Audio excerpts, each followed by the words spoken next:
হিমন্ত চৰকাৰক তুলাধুনা বিধায়ক অখিল গগৈৰ মতে মুছলমান মানুহক কেতিয়াও ভূমিপট্টা নিদিয়ে। বসুন্ধৰা আঁচনিক লৈ হিমন্ত চৰকাৰে ডিচি আৰু এছডিচি সকলক কঠোৰ নিৰ্দেশন দিছে। অসমৰ কোনো ঠাইতে মুছলমান মানুহে মাটিৰ পট্টা নাপায়। হিমন্ত চৰকাৰে খিলঞ্জীয়া মুছলমান মানুহকো মাটিৰ পট্টা দিব বিচৰা নাই। অখিল গগৈৰ মতে এইখন এখন সাম্প্ৰদায়িক চৰকাৰ। আমি সকলোৱে এহেকা দিবই লাগিব। এইখন চৰকাৰক 2026ত আমি সকলোৱে উফৰাই পঠিয়াব লাগিব। সকলো বৈধ ভাৰতীয়ই অসমত শান্তিৰে জীয়াই থকাৰ অধিকাৰ পাবই লাগিব। শুনো আহক হিমন্ত চৰকাৰক কটাক্ষ কৰি কি কৈছে বিধায়ক অখিল গগৈয়ে। মানে বিজেপি চৰকাৰে মুছলমান মানুহক ভূমিপট্টা নিদিয়ে হা। বিজেপি চৰকাৰে চাৰিওফালে যিটো বসুন্ধৰা স্কিম লৈছে তাত নিৰ্দেশ দি দিছে ডিচি বিলাকক আৰু এছডিচি বিলাকক যে কোনো ঠাইতে যাতে মুছলমান মানুহে মাটিৰ পট্টা পাব নোৱাৰে। সেইকাৰণে আনকি মোৰ শিৱসাগৰ বিধানসভা সমষ্টিটো যিখিনি মুছলমান মানুহক মই ভূমিপট্টা দিবৰ কাৰণে প্ৰপ'জেল উত্থাপন কৰিছোঁ সেইবিলাকো বাৰম্বাৰ কেঞ্চেল কৰি দিয়া হৈছে। কাৰণ মুখ্যমন্ত্ৰীৰ কাৰ্যালয়ৰ পৰা ডিচি বিলাকক জনাই দিয়া হৈছে যে মুছলমান মানুহক মাটি দিব নালাগে। গতিকে এইটো এটা দুৰ্ভাগ্যজনক ঘটনা। আৰু সেইকাৰণে মই আপোনালোকক অতি স্পষ্টকৈ ক'ব খোজো যে এই যিখন সাম্প্ৰদায়িক চৰকাৰ, এই সাম্প্ৰদায়িক চৰকাৰখনে এতিয়ালৈকে খিলঞ্জীয়া মুছলমান মানুহবিলাককো মাটি দিবলৈ বিচৰা নাই। গতিকে এই সাম্প্ৰদায়িক চৰকাৰখনক আমি এহেকা দিব লাগিব। এই চৰকাৰক উফৰা পঠিয়াব লাগিব। হিন্দু মুছলমান খ্ৰীষ্টান সকলো বৈধ ভাৰতীয়ই অসমত জীয়াই থকাৰ অধিকাৰ, শান্তিৰে জীয়াই থকাৰ অধিকাৰ পাব লাগিব। এই কথাটো আমি ডেফিনেটলি নিশ্চিত কৰিব লাগিব। মানে বিজেপি চৰকাৰে মুছলমান মানুহক ভূমিপট্টা নিদিয়ে হা। বিজেপি চৰকাৰে চাৰিওফালে যিটো বসুন্ধৰা স্কিম লৈছে তাত নিৰ্দেশ দি দিছে ডিচি বিলাকক আৰু এছডিচি বিলাকক যে কোনো ঠাইতে যাতে মুছলমান মানুহে মাটিৰ পট্টা পাব নোৱাৰে। সেইকাৰণে আনকি মোৰ শিৱসাগৰ বিধানসভা সমষ্টিটো যিখিনি মুছলমান মানুহক মই ভূমিপট্টা দিবৰ কাৰণে প্ৰপ'জেল উত্থাপন কৰিছোঁ সেইবিলাকো বাৰম্বাৰ কেঞ্চেল কৰি দিয়া হৈছে। কাৰণ মুখ্যমন্ত্ৰীৰ কাৰ্যালয়ৰ পৰা ডিচি বিলাকক জনাই দিয়া হৈছে যে মুছলমান মানুহক মাটি দিব নালাগে। গতিকে এইটো এটা দুৰ্ভাগ্যজনক ঘটনা।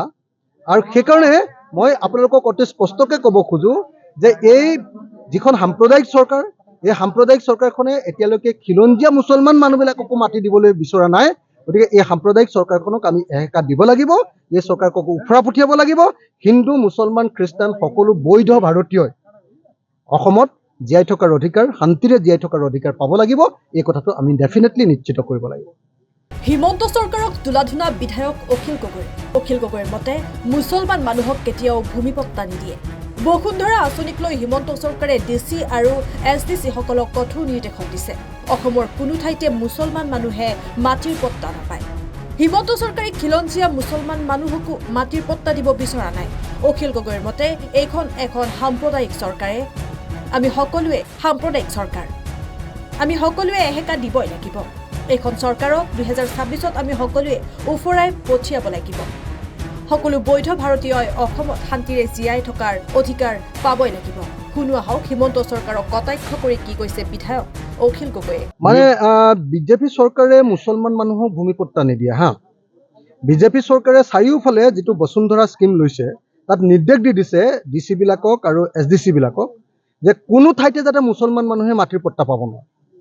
সেইকাৰণে আনকি মোৰ শিৱসাগৰ বিধানসভা সমষ্টিটো যিখিনি মুছলমান মানুহক মই ভূমিপট্টা দিবৰ কাৰণে প্ৰপ'জেল উত্থাপন কৰিছোঁ সেইবিলাকো বাৰম্বাৰ কেঞ্চেল কৰি দিয়া হৈছে। কাৰণ মুখ্যমন্ত্ৰীৰ কাৰ্যালয়ৰ পৰা ডিচি বিলাকক জনাই দিয়া হৈছে যে মুছলমান মানুহক মাটি দিব নালাগে। গতিকে এইটো এটা দুৰ্ভাগ্যজনক ঘটনা।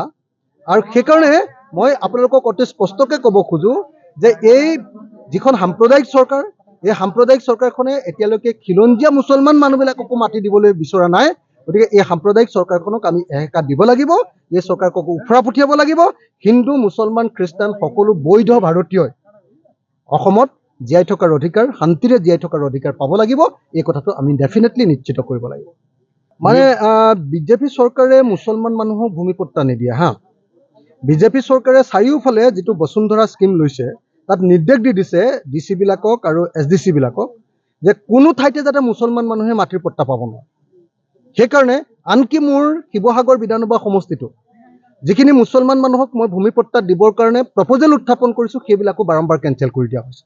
কাৰণ মুখ্যমন্ত্ৰীৰ কাৰ্যালয়ৰ পৰা ডিচি বিলাকক জনাই দিয়া হৈছে যে মুছলমান মানুহক মাটি দিব নালাগে। গতিকে এইটো এটা দুৰ্ভাগ্যজনক ঘটনা। আৰু সেইকাৰণে মই আপোনালোকক অতি স্পষ্টকৈ ক'ব খোজো যে এই যিখন সাম্প্ৰদায়িক চৰকাৰ, এই সাম্প্ৰদায়িক চৰকাৰখনে এতিয়ালৈকে খিলঞ্জীয়া মুছলমান মানুহবিলাককো মাতি দিবলৈ বিচৰা নাই। গতিকে এই সাম্প্ৰদায়িক চৰকাৰখনক আমি এহেকা দিব লাগিব। এই চৰকাৰক উফৰা পঠিয়াব লাগিব। হিন্দু মুছলমান খ্ৰীষ্টান সকলো বৈধ ভাৰতীয়ই অসমত জীয়াই থকাৰ অধিকাৰ, শান্তিৰে জীয়াই থকাৰ অধিকাৰ পাব লাগিব। এই কথাটো আমি ডেফিনেটলি নিশ্চিত কৰিব লাগিব।